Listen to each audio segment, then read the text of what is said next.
and Rabbi. I mentioned about the US elections.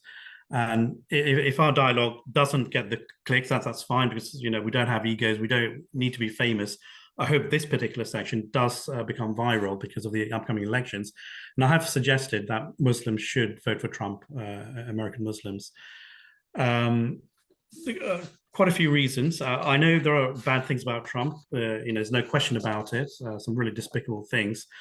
But the fact that he, when he was president, he initiated the First Step Act in 2018, reducing incarcerations of Black people, Right.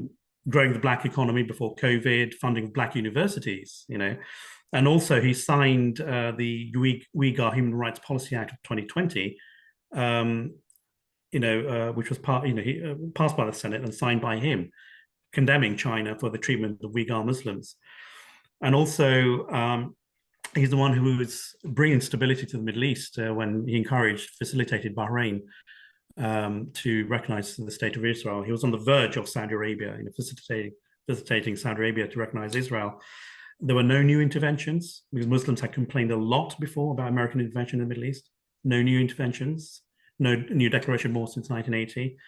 Abortion, the sixth commandment says, "Thou shalt not kill."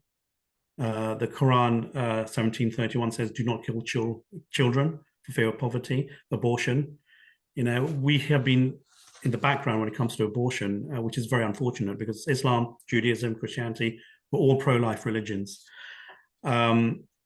But when he overturned Roe versus Wade, that restricted abortion, millions of future lives have been saved as a result. And, with the COVID vaccine, he facilitated the acceleration of the vaccine, Operation Warp Speed. Again, tens of millions of lives were saved. So he's in the business of saving lives, right?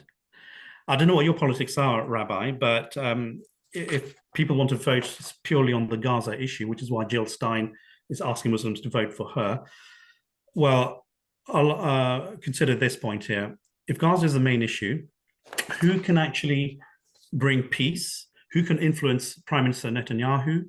Who can instill some fear amongst the Ayatollahs, Hezbollah, and Hamas? Okay, is it Jill Stein? Is it Kamala Harris? Or is it Donald Trump? And that should be your tools to make that decision next week.